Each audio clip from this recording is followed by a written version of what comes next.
오늘 말씀은요, 우리가 지금 회복 시리즈를 보고 있어요. 회복 시리즈. 첫 번째는 우리가 영적 예배를 드릴 때 회복할 수 있다. 오늘 두 번째 시간은요, 회복의 시작은 회개에서부터 옵니다. 라는 제목으로 함께 은혜 나누기를 원합니다. 고대 중국 은나라에 탕왕이라는 왕이 있어요. 이 왕에 드린 기우제가 아주 유명한 일화를 남기고 있습니다. 이 당시 은나라는 오랫동안의 가뭄으로 고통 중에 있었어요. 근데 경륜이 있는 늙은 대신이 탕 왕에게 이렇게 말했습니다. 아유, 왕이시여, 이제 사람을 희생제물로 드리지 않고서는 이 가뭄이 끝날 것 같지 않습니다. 신이 아주 노했어요. 이 말을 들은 이 탕 왕이 자신의 목숨을 바치는 심정으로 기우제를 드렸어요. 이 사진에 나옵니까? 그러니까 이 사진을 이렇게 보여드리는 이유는 짜낸 얘기가 아니고 실제 인물이다 이런 얘기예요. 실제 인물이라고 해서 이렇게 보여드리는 거예요. 그러니까 이 자신의 목숨을 바치는 심정으로 이제 기우제를 드리면서 이 왕이 이제 제주가 돼서 제문을 쫙 읽는 거예요. 이 신한테. 물론 하나님은 아니고요. 그 신에게 이제 이야기를 합니다. 저의 정치가 절제가 없어서 문란합니까? 아니면 우리 백성들이 직업이 없어서 공궁할 때 내가 돌보지 않았나요? 관리들이 뇌물을 받고 바른 도를 해치고 있는데 내가 모르고 있습니까? 이렇게 정말 깊이 뉘우치는 마음으로 정말 깊이 뉘우치고 나라도 내가 정말 나라가 잘 된다면 내가 정말 목숨이라도 바치겠습니다 하는 그러한 심정으로 제사의 제문을 읽고 제사를 드린 거예요. 물론 하나님은 아니고요. 그런데 그때 정말 오랜 동안 가뭄 끝에 끝을 내고 큰 비가 내렸다고 합니다. 이 이야기는요, 종교를 떠나서 어떤 이야기가 들어있냐 하면 이 이야기는 지도자의 회개는 하늘도 감동한다는 그런 뜻으로 전해지는 이야기입니다. 이 말에 저는 적극적으로 공감을 해요.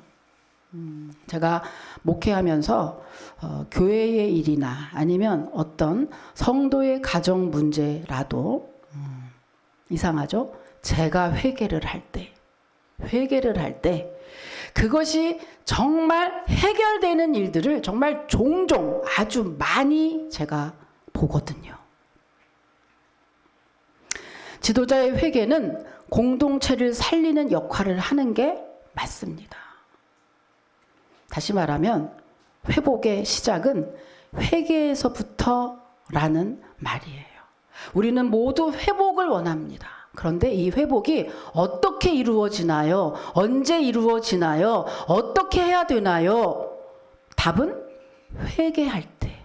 우리들이 하나님께 회개할 때 우리의 회복은 시작이 된다고 하는 것입니다. 회개란 무엇일까? 회개는요, 하나님의 은혜로 자신의 죄를 깊이 깨닫고 그 죄로부터 결정적으로 돌아서는 신앙 행위를 이야기해요. 그러니까 진정한 회개는 돌아서야 되는데, 진정한 회개는 내가 죄를 졌습니다 라고 하는, 그래서 그 죄를 졌다고 인정하고 그리고 그 죄를 미워하는 마음의 변화가 일어나고 뿐만 아니라 그 죄에서 돌아서는 삶의 변화, 행동의 변화가 반드시 동시에 일어나게 돼 있다는 거죠. 예를 들면 우리가 나 회개해, 회개했어 라고 말하고 또다시 그것을 반복한다면 진정한 회개라고 말할 수 없다는 거죠. 그것은 그냥 후회입니다. 사람이고 하나님이 우리에게 양심을 줬기 때문에 뭐가 옳은지 뭐가 그른지 알거든요. 그러니까 그냥 옳은 걸 해야 되는데 내가 잘못했구나 라는 그냥 후회지 회개가 아니라는 거예요. 왜? 여러분 진짜 회개 여러분 해보셨나요? 회개하잖아요. 어떤 부분에서 진짜 모든 부분이 아니고 어떤 부분을 회개하잖아요. 절대로 그것은 반복하지 않습니다. 절대 하지 않아요. 회개는 턴을 했다는 얘기거든요. 턴. 영적 변화, 턴. 그래서 절대로 그것만큼, 회개한 그것만큼은 절대 하지 않습니다. 만약에 하고 있다. 진정한 회개가 아니라니까요. 그래서 여러분, 회개가 죄에서 돌아서는 속성을 가지고 있기 때문에 마귀가 제일 싫어하는 게 회개예요. 여러분, 우리가 신이 아니고 사람이기 때문에 우리는 언제나 죄를 질 수 있어요. 근데 우리가 세상 사람과 우리와 다른 점이 있는데 하나님은 우리에게 죄를 짓지 않기를 권해요. 그러나 죄를 안 질 수 없어요. 그때 하나님이 세상 사람과 우리 믿는 사람의 차이점은 뭐냐? 똑같이 죄를 짓지만 차이점이 뭐냐? 이 사람 후회죠. 회개를 하느냐 안 하느냐. 이게 놀라운 차이점을 가지고 있다는 거예요. 왜? 회개는 죄에서 돌아서니까 아이고 잘못했다니까요. 잘못했습니다라고 내가 깨닫고 그 하나님께 죄에서 돌아서기 때문에 죄를 짓는 것도 중요하지만 죄를 짓지 않는 것도 중요하지만 죄에서 돌아서는 게 더 중요하다. 그런즉 마귀는 우리에게 정말 싫어하는 게 회개하는 거예요. 그래서 회개하는 척하고 후회하는 척하고 맨날 그런 것 같지만 진짜 회개를 하지 못하게 하죠. 마귀는. 이 말은 반대로 말하면 성도가 회개할 때 하나님의 놀라운 은혜가 임한다는 말이에요. 그러니까 마귀가 끝까지 회개를 못하게 하는 거거든요. 여러분, 올해는 무엇보다 여러분의 10년 가운데 회개가 일어나기를 축복합니다. 그 길만이 죄에서 떠나는 길이요. 복을 받는 길이고 우리가 살 길인 것입니다. 여러분 믿으시길 축복합니다. 죄가 있으면 안 되니까. 여러분 오늘 본문은요. 회개할 때 어떤 복이 어떻게 우리가 회복이 되고 얼마나 큰 복이 찾아오는지 정말 여실히 보여주는 것이 오늘 본문이에요. 오늘 본문의 역사적인 배경은 사사시대입니다. 이 사사시대는요. 그 사사는 재판관이라는 뜻입니다. 근데 이 사사시대는 이스라엘 왕이 등장하기 전에 여호수아가 죽고 사울 왕이 있기 전, 재임하기 전 그 기간인데 이 기간이 한 340년 정도 돼요. 근데 이 340년 동안 그럼 어떻게 보냈느냐? 이스라엘 사람들이 이 사사시대를 하나님을 배반하고 우상을 숭배하고 각종 범죄를 일삼으면서 하나님께 후드러 맞는 시간으로 보냈어요. 340년을. 그래서 사사시대 하면 우리 지금 오늘날의 성도를 아주 잘 나타내는 시대다 이렇게 얘기를 해요. 그래서 죄를 지면 매 맞고 잘못해서 빌고 다시 회복하면 또 죄를 짓고 매 맞고 갔다가 이 순환 고리를 계속 가는 게 사사시대 340년을 무려 그렇게 보냅니다. 이것을 소위 암흑시대라고 해요. 이 사사시대. 그런데 하나님이 사사시대 말쯤에 하나님의 사랑하는 사무엘을 이제 사사로 세웁니다. 근데 이때부터 사무엘을 사사가 된 이후부터 한 줄기 빛이 보이기 시작을 해요. 온 백성이 회개하고 회복하고 부흥이 펼쳐지거든요.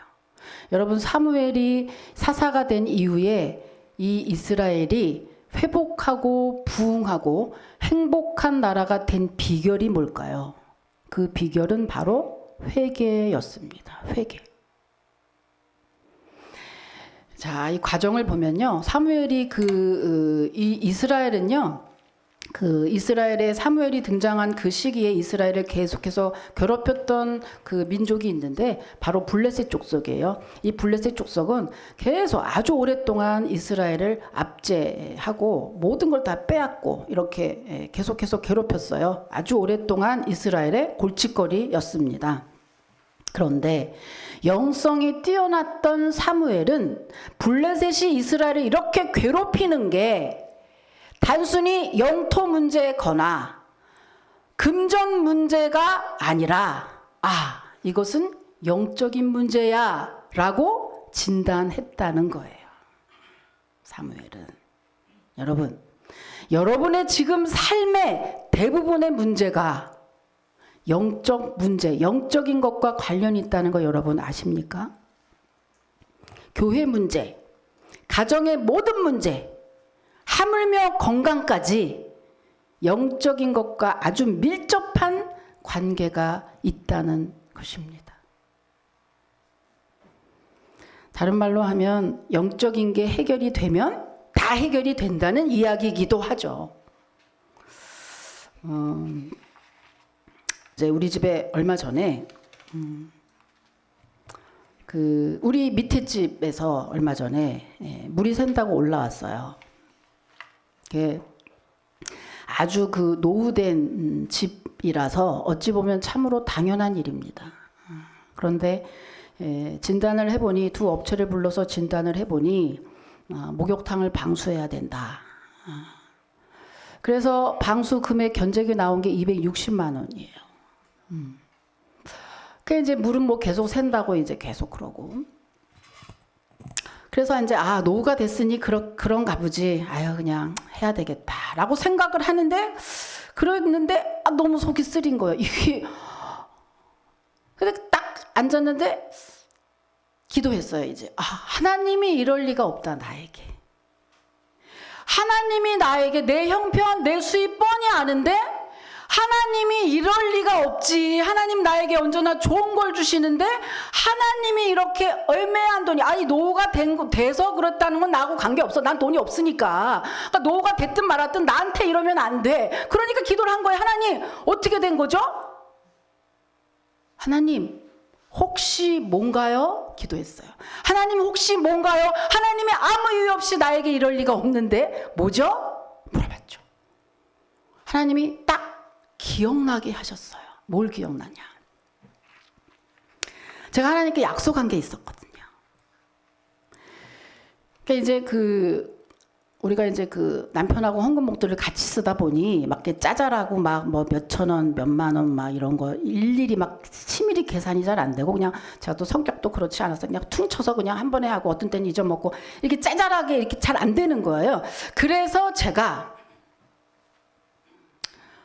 6개월 전에 하나님께 얘기했어요. 하나님이 기억나게 하시길래 그때 제가 했어요. 하나님 제가 헌금 목돈을 따로 해서 아주 세밀하게 계산을 하겠습니다. 약속하고 6개월 잊어먹었어요. 뭐 짜잘한 거니까 잊어먹었어요. 근데 기도를 하니까 그걸 기억나게 하시는 거예요. 그렇지 맞아.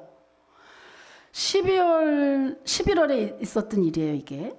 12월에 제가 11월인데 왜 이제 얘기하냐? 그동안 본고잖아요. 진짜 완전히 해결이 됐는지. 12월에 제가 기도한 이후에 바로 시행했습니다. 따로 해서 세밀하게 계산기 때려서 했어요. 그리고 지켜봤어요. 그리고 또 기도했어요. 계속 샌다고 그래, 계속. 뭐지? 했는데도 왜 그러지? 계속 그래도 기도했어요. 그랬더니 하나님이 그 두 업체 아닌 다른 사람을 기억나게 하는 거예요. 다른 사람이 기억이 나요. 오래된 사람이에요. 아주 몇 년 전에 있던 사람이 갑자기 기억이 나는데 그 사람을 갑자기 막 찾아봤어요. 있는 거예요. 그 사람에게 전화를 해서 쫙 얘기했어요. 그랬더니 그 사람이 뭐라 그러냐? 가봐라. 갔어. 그래 뭐랬냐? 이 사람이 뭐라 그러냐? 저는 그렇게 진단하지 않습니다. 전 방수 문제 아니에요. 그래요? 뭐 수도꼭지, 수도 파이프가 어쩌고 결론은 뭐 보일러 고치고 보일러 새로 간 거 이거는 뭐 공사가 아니니까 빼고 결국은 얼마 들었냐? 50만 원에 그냥 해결이 됐습니다, 여러분. 할렐루야. 뭐죠? 이렇게 모든 문제는 당연한 것 같잖아요. 정말 노후가 됐으니 당연한 것 같잖아요. 그래도 나는 아닌데 하나님이 그럴 리 없어? 여러분, 이러한 문제들이 여러분 가운데 얼마나 많이 있을까요? 아, 나는 그냥, 그리고 내가 뭘 안 합니까? 충분히 많이 해요. 근데도 하나님하고 나하고의 계산도 있고, 하나님하고 나하고 약속한 것도 있고, 하나님하고 나하고의 뭔가 계획이 있다는 거예요. 그것이 안 될 때, 그것에 차이가 생겼을 때 하나님은 나에게 계속 말씀을 하시죠. 사인을 보내는 거예요. 여러분, 이렇게 우리의 삶의 모든 것은 정말 이게 별거 아닌 것 같은 그 일이, 이게 마치 건강 문제인 것 같고, 마치 돈 문제인 것 같고, 마치 무슨 공사 문제인 것 같지만 그게 아니라 영적인 문제였다라고 하는 거. 그리고 그것을 철저히 회개하고 그 길에서 완전히 돌아서서 바로 실시했을 때, 하나님이 어느 정도로 달아보시냐 하면, 제가 그렇게 딱 실시한 게 12월이에요. 12월인데 한 달 동안 이게 딱 정리가 된 게 그 전주예요. 그리고 또 달아보신 거예요. 그 마음에 했는데도 뭐 안 되네. 아유 뭐 그냥 뭐 이게 아닌가? 그때 무슨 마음이 드냐? 그게 아니더라도 약속한 건 그대로 간다. 이것을 깨우치게 한 것이 성령님이니 그것이 아니고 그냥 260만 원 방수공사가 된다 할지라도 깨우쳤으니 나는 그대로 간다 라고 딱 결단을 했죠. 그리고 하나님 잘못했습니다 하고 딱 한 보름 만에 갑자기 전화 와서 제가 찾았습니다 어쩌고 하는데요, 그냥 50만 원에 다 끝났습니다. 그러고 쫙 지금까지 전화 없고 딱 끝났다, 완전히 해결이 됐다고 하는 거예요. 여러분, 하나님은 아주 철저히 보시죠. 여러분, 회복은 회개에서부터 시작이 됩니다. 여러분 믿으시길 축복합니다. 그래서 사무엘이 사사가 되자마자 제일 먼저 백성에게 뭘 얘기를 했냐면 회개하도록 한 거예요. 자, 3절 한번 여러분 읽어보세요. 3절입니다. 3절 시작.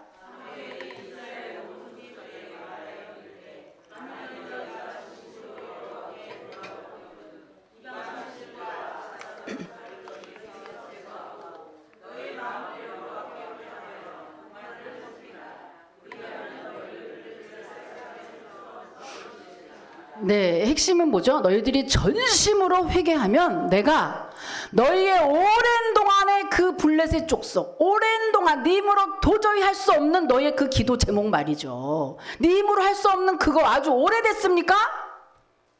네가 전심으로 회개하면 내가 그것에서 건져주리라 약속하신 거예요.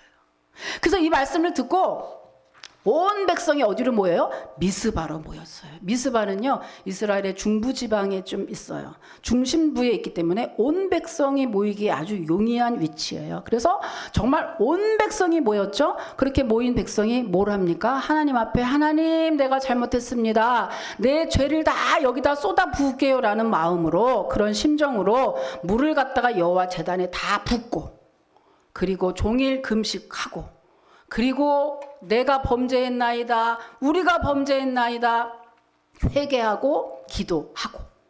사무엘 지도자는 어떻게 했죠? 사무엘은 어린 양을 잡아다가 번제를 지으면서 제사를 드리고 또 쉬지 않고 기도했죠. 그래서 온 백성이 전심으로 회개하고 제사하고 기도했더니 무슨 일이 벌어졌나요? 자, 10절 11절 읽으십시오. 예, 시작.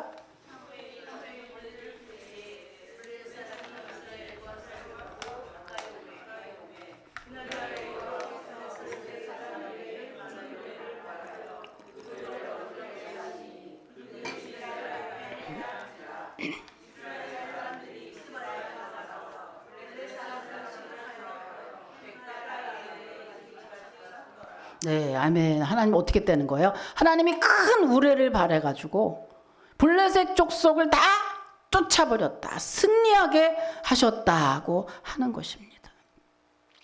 이 블레셋 족속은요, 그때 당시에 철기 문화를 사용했던 사람들이에요. 그때 당시 칼을 사용했다고요.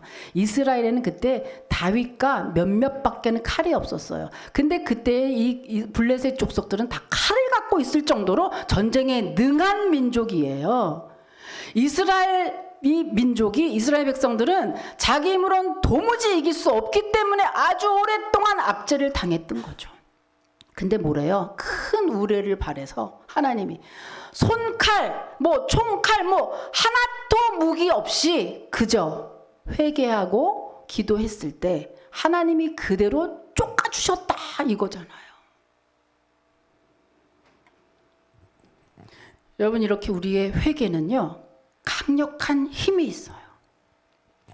우리 이 회개가 이렇게 무슨 문제를 해결하고 회복하는 것뿐만 아니라 여러분 여기서 더 나아가서 부흥으로까지 이어지게 하십니다. 그러니까 잘된 사업, 잘된 나라, 잘된 교회 보면 어때요? 잘된 심령, 회개가 있을 때, 이 회개라는 거는 자기 자신을 본다는 얘기잖아요. 자기 자신을 말씀에 비추어서 자기 자신을 보지 않으면 자기 죄가 보이지 않아요. 자기 자신이 보이지 않는다고요. 자기 자신을 보이지 않는 사람이 어찌 하나님을 섬기겠습니까? 내 자신이 어떤지도 모르는데. 여러분, 이렇게 회개하고 전쟁에 승리하고 나니 사무엘과 온 백성이 어떻게 했죠? 12절에 보면 거기에 하나님이 하셨습니다 라는 그것을 기념하죠. 승전 기념비를 세워서 여기까지 하나님이 도우셨습니다. 에베네셀이라는 그 뜻을 써서 기념비를 세웁니다. 에베네셀은 도움의 돌이라는 뜻이에요. 그렇게 이제 딱 기념비를 세우니 하나님이 더 기쁘신 거예요. 이제 승리를 하고 나니 솔직히 얘기해서 사무엘 정도 되면 좀 생색을 낼 수도 있는 거예요. 하나님께 영광 돌리지 않고 거 봐라 말이지, 내가 이렇게 회개하고 이렇게 미스바에 모여서 합심하고 했으니 된 거 아니냐 말이지, 그러니 너희들 말이야 내 말 잘 들어라, 이럴 수도 있는데 사무엘은 그렇게 하지 않았죠. 오직 하나님이 우리를 도우셨습니다. 이러한 심정을 그대로 기념비를 세웠더니 하나님이 심히 기뻐하셔서 여러분, 은혜 위에 은혜를 주세요. 하나님의 축복의 법칙이 바로 이겁니다. 하나님의 축복의 법칙은 내가 안 됐으니까, 없으니까, 나 없어서 못했어요, 이러면 하나님이 좀 봐주고 약자를 좀 봐주고, 이런 원리가 아니에요. 여러분, 우리가 착각하는 거예요. 하나님의 법칙은 주신 것에 감사하고 주실 것에 감사하는 기대를 가지고 있을 때 은혜 위에 은혜를 더 준다고 하는 것이 하나님 축복의 원칙이거든요. 여기도 마찬가지예요. 승리했잖아요, 그죠? 승리하는데 하나님이 하셨습니다, 영광 돌리니까 하나님이 더 큰 축복을 주셨어요. 자, 어떤 축복을 주셨는지 13절 14절입니다. 또 한번 읽어볼게요. 13절 14절입니다. 시작.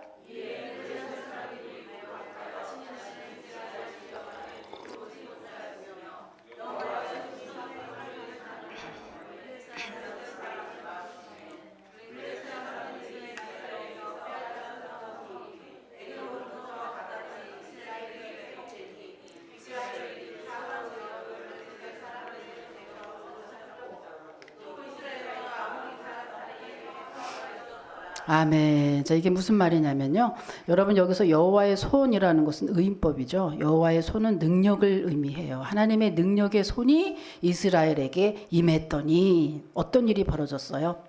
블레셋 족속은 혼쭐이 나서 자기들이 싸워보지도 않고 큰 우레를 바라니까 그냥 두려워서 도망간 거고요. 거기뿐만 아니라 도망갔다가 자기들이 예전에 뺏은 영토도 자진 반납했다 이거예요. 그래서 영토가 회복이 됐죠. 뿐만입니까? 아모리 족속, 이 아모리 족속은요, 그때 당시 1등이 블레셋, 큰 형님이 블레셋이라면 작은 형님이 아모리인 거예요. 아모리 족속.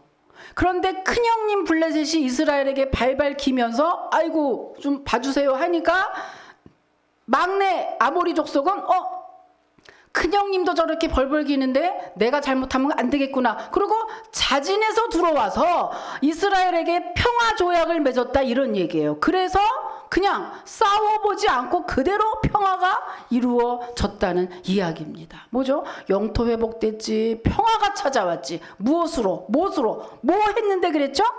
회개했는데. 여러분 신앙생활 어렵지 않아요. 겸손하면 신앙생활 잘할 수 있어요. 뭐 돈을 내라고 자꾸만 돈 얘기하는데 뭘 해는 게 아니라 오늘 봐요. 자기가 할 수 없었던 오랜 동안 그 골칫거리가 뭘로 끝나요? 진심으로 하나님께 회개한 거. 그것으로 영토가 확장이 됐습니다. 온 나라에 평화가 찾아왔어요. 그뿐입니까 여러분? 영적 부흥 운동도 일어나요. 15절 17절에 보면요. 영적 부흥 운동까지 일어나요. 어떻게 해요? 사무엘이 다스리는 동안 사는 날 동안에는 블레셋이 절대 기웃대지도 못했고 미스바에 계속해서 미스바에 와서 계속 영적 운동이 일어나. 여러분 영적 부흥 운동이 일어났다고 하는 얘기는 무슨 얘기예요? 우리가 아까도 말씀드렸다시피 영적 문제가 우리 삶의 대부분의 영적 문제와 관련이 돼 있어요. 이것은 무슨 말이에요? 영혼이 잘된 같이 범사가 잘 된다. 그러니 우리의 영혼이 잘 된다면 우리의 범사가 잘 되는 것은 기정사실이 아니겠느냐. 그런즉 우리 안에 내 안에 영적으로 부흥이 일어나 우리 교회의 영적으로 부흥이 일어나 우리나라의 영적으로 부흥이 일어나 그러면 당연히 영혼은 물론이거니와 범사가 잘 되는 복이 당연히 따라오게 된다는 것이죠. 오늘 이스라엘도 그랬잖아요. 그래서 결국에는 어떻죠? 미스바에 매년 순회했다 그랬어요. 15절 한번 여러분 읽어보세요. 15절입니다. 15절 시작.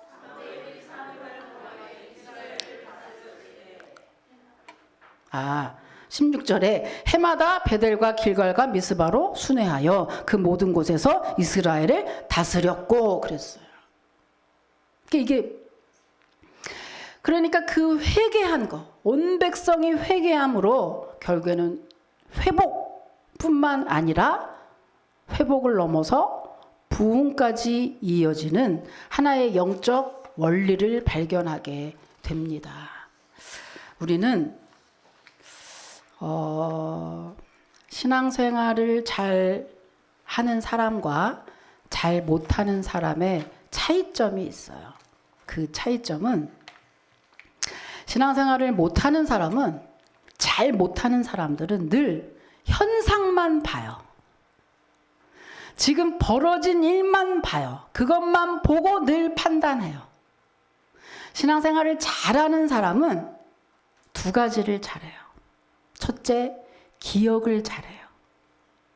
내가 어떻게 했을 때 주님이 축복하시고 어떻게 했을 때 벌을 받았다 이걸 정확히 기억합니다. 리바이브를 안 해요. 신앙생활 잘하는 사람은 기억을 잘해요.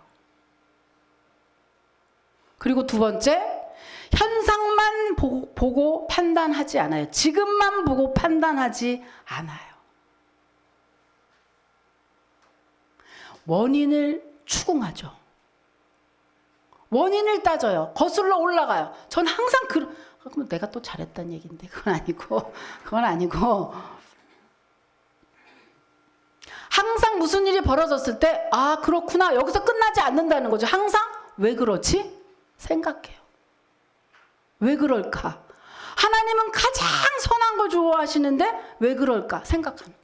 누군가의 뭔가 다툼이 일어나거나 누군가의 싸움이 일어나거나 아니면 누군가에게 내가 손해를 보거나 무슨 일이 일어났을 때 좋은 일이든 나쁜 일이든 무슨 일이든지 간에 신앙생활 잘하는 사람은 딱 그 현상만 보고 즉각 판단하지 않는다는 거예요. 이 일이 왜 일어났을까 하면서 뭐예요? 하나님과 나와의 관계를 점검하죠. 이게 신앙생활 잘하는 사람의 비결이에요. 언제나 영적인 거라는 게 무슨 말이에요? 영적인 거란 얘기는 하나님과 나와의 관계에서 문제가 발생했다 이런 얘기예요. 그 문제를 겉으로 드러나게 하나님이 야야 있잖아 너 있잖아 이만저만해서 이거 문제 있다? 이렇게 말해주면 얼마나 좋겠어요. 그렇게 하지 않아요. 꼭 하나님은 이렇게 생각하면 될 것 같아요. 옛날에 어렸을 때 이렇게 남자아이들이 여자아이들이 이렇게 가면 꼭 마음에 드는 애 이렇게 우리 고무줄 막 하고 그러면 어때요? 마음에 드는 애한테 가서 야 나 너 좋아해 이렇게 말하는 사람이 별로 없고 애들이 어떡하죠? 와서 고무줄 막 가서 끊고 막 괜히 밀고 막 괴롭혀. 딱 그러면 뭐예요? 걔는 나 좋아한다는 얘기거든요. 요렇게 표현하잖아요. 남자들이 가서 좋아하는 거 나 너 좋아해 이거 잘 안 하고 반대로 맨날 표현하거든요. 막 괴롭히고 막 이렇게 똑같거든요. 하나님이 뭐가 잘못됐다 딱 이게 아니고 환경을 통해서 슬쩍 사람을 통해서 슬쩍 자꾸 상사가 나를 괴롭혀? 그럼 뭐죠? 상사가 괴롭혀? 그러면 저 상사 나쁜 놈이 아니라 저 상사가 왜 나를 괴롭힐까? 하나님과 나와의 관계를 점검해봐라 이거예요. 영적인 것으로 늘 점검해봐라. 그러면 아하 내가 요즘에 새벽에 기도를 잘 안 해서 하나님이 기도거리 준 거구나 이렇게 알아내게 한다 이런 말이죠. 요거를 잘 잡아내는 사람이 신앙생활 잘하는 사람이라. 여러분 한국의 기독교 역사상 가장 위대한 사건이 있었습니다. 1907년에 있었던 평양 대부흥을 꼽는데요. 이 평양 대부흥의 이 부흥을요 한국 기독교상 지금도 역사상 그런 날이 또 오기를 계속 기다려요. 그만큼 뭐 상점의 문을 닫고 뭐 온 평양 거리 온 거리가 성령의 은혜의 도가니였다니까요. 근데 그 일이 있기 전 이 놀라운 평양 대부흥회의 시발점이 된 게 무엇이냐?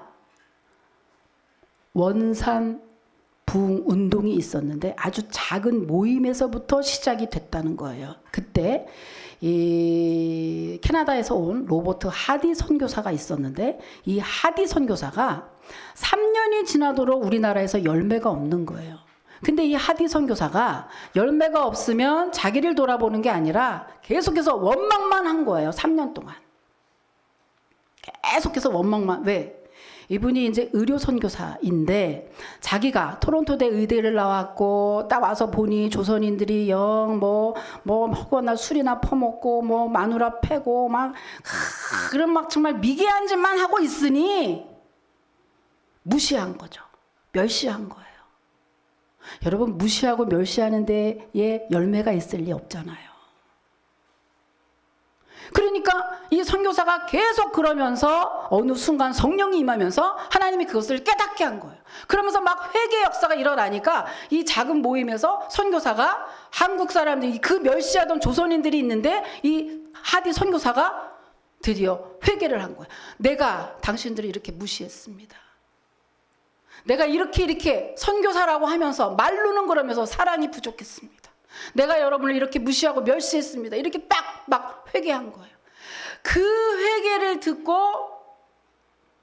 선교사와 조선인들 사이에 미움이나 증오가 다 사라지면서 이 불이 평양으로 옮겨 붙은 거예요. 그래서 평양의 대부흥회, 평양의 장대현 교회에 그 유명했던 길선주 장로님이 어느 하루 부흥회 사경회를 인도를 하는데 첫째 날, 둘째 날이 지나도 냉랭한 거예요. 은혜가 없는 거예요.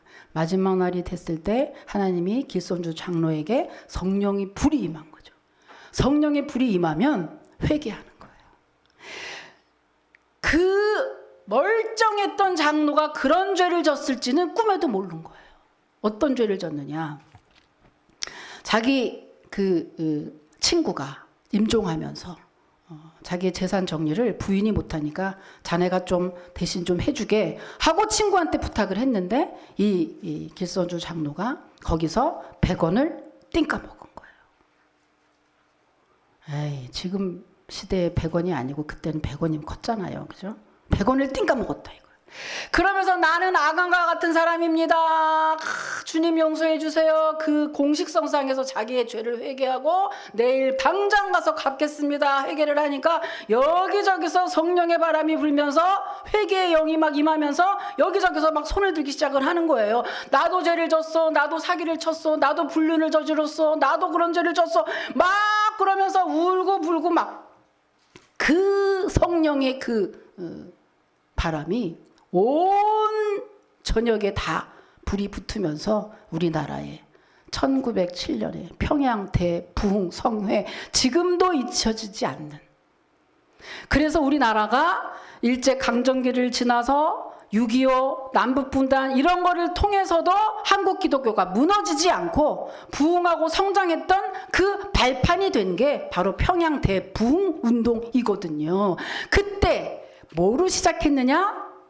한 사람의 회개로 시작이 됐다는 겁니다. 여러분, 한 사람의 회개로.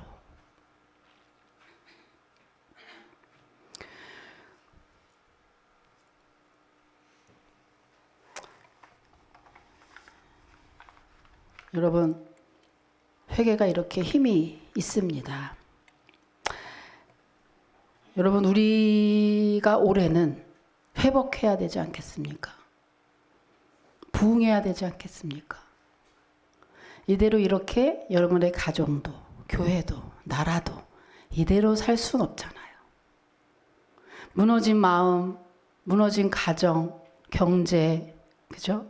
얼마나 여러분 많이 힘이 듭니까? 이 모든 것들 다 회복하고 주님이 참 복을 주신 그 주 안에서 우리가 영원한 복을 누려야 할 텐데, 그 첫 번째 우리가 그 회복을 위해서 해야 될 것이 무엇이냐? 바로 회개라는 겁니다. 회개. 뭘 회개해야 될까요? 뭘 회개해야 하는데요? 여러분, 기도하면 뭘 회개해야 될지 주님이 알려주시기도 합니다. 알려주시죠. 근본적으로 우리들이 회개할 것 있죠. 많죠. 뭐가 있습니까? 여러분, 주님을 가까이 하지 않은 거, 주님께 적극적으로 예배하지 않는 거, 주님께 문제가 있어도 기도하지 않는 거, 주님께 내 삶을 맡기지 않는 거, 참으로 정말 가장 귀한 거 주님과 함께 하지 않는 거, 그리고 내 삶의 문제, 내 삶을 주님께 맡기지 않는 거, 정말 돈이나 자녀를 하나님보다 더 사랑하는 거, 하나님을 정말 우리의 영혼을 구원하실 분이라고 말로는 그러면서 하나님을 맨 뒤에다 놓는 거, 내 삶의 우선순위에서 가장 마지막에 뒷방 노인 취급하는 거,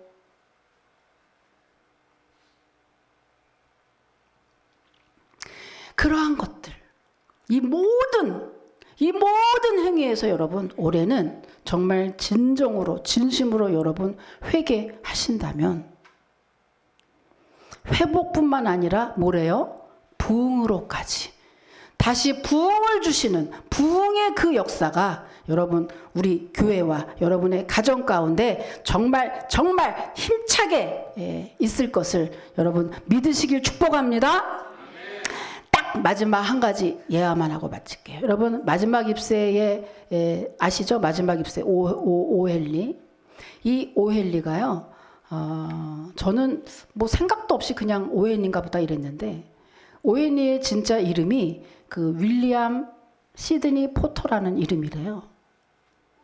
이분이 그 원래 은행원이었는데 은행을 다니면서 이게 참 돈을 제가 자꾸 보면 견물생심이라고 돈을 자꾸 보니까 횡령을 하게 된 거예요. 그래서 횡령에 걸리면서 5년형을 받아서 수감을 하게 됐는데 문제는 이분이 크리스찬이었던 거예요. 그래서 깊이 문제를 놓고 회개를 하는데 그 딸한테만큼은 자기가 수감한다는 것을, 수감 생활을 한다는 것을 알리고 싶지 않아서 그 가짜 이름으로 오헨리라고 쓰고 감옥에서 책을 쓰기 시작한 거예요. 소설을 쓰기 시작한 거예요. 단편을. 그게 쓴 게 마지막 입새로 히트가 되고 그 외에 300편을 써서 미국과 지금도 온 세계에서 사랑받는 작가로 남았죠. 뭡니까? 지금까지의 여러분 죄, 잘못 기억하지 말아요. 하나님 앞에 온전히 다 내어놓고 깊이 회개하십시오. 그리고 다시는 그 길로 들어가지 말고 돌아서세요. 그러면 여러분 언제 그랬냐? 온전히 여러분의 가정과 경제, 건강 모든 것이 다 회복할 뿐만 아니라 부흥으로 정말 이어져서 정말 내 인생에 이런 날이 없었습니다 라고 고백하고 간증하는 그런 축복이 여러분에게 임할 줄로 믿습니다. 이번 주간은 꼭 회개하는 주간으로 보내시기를 주님의 이름으로 축복합니다. 하나님 감사합니다.